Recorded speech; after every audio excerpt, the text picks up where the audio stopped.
RPG 2021, we are day 16. Today's word is move, and I found this word into this game, very classic game called Metamorphosis Alpha by James Ward.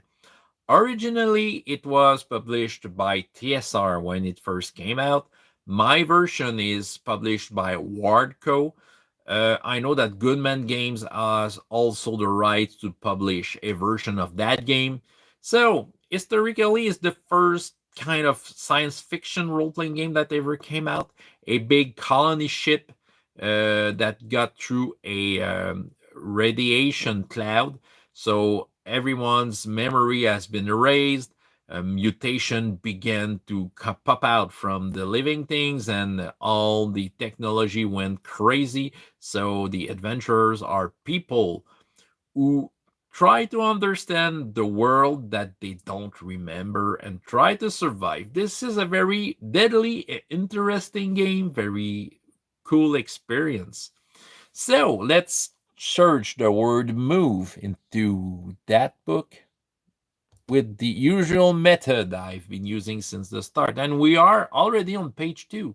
Oh, this is a foreword by Gary Gygax himself and Brian Bloom, July 15, 1976. So let's read the paragraph where move appears. Readers familiar with TSR's Dungeons and Dragons will immediately recognize many similarities between the two games' system, and they will just as quickly note the numerous important differences which make Metamorphosis Alpha a similar but outstandingly different sort of contest.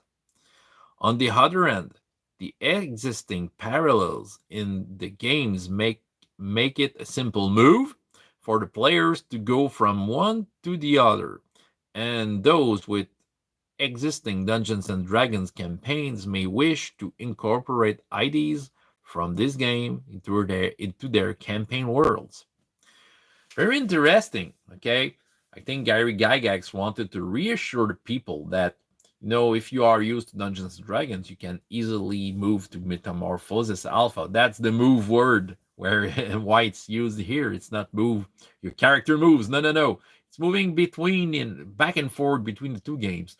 Well, those games are not as similar as it may seem, though back then the games were very awkward. These were the first few games that ever came out. So, the role playing game scene was very young. So many more stuff were to be discovered. So we're not talking here a perfect match between the two games, though I think the players back then were very wise. Okay, they were able to convert anything into anything. They were doing it themselves. So I think we have enough information into that game to make it work into Dungeons and Dragons, and back and forth. So yeah, you can make that compatible if you wanted to. Yeah. So that's the move word that appears there. That was today's word, and tomorrow we'll continue with another word, another PDF I will present you for RPG 2021. See you tomorrow.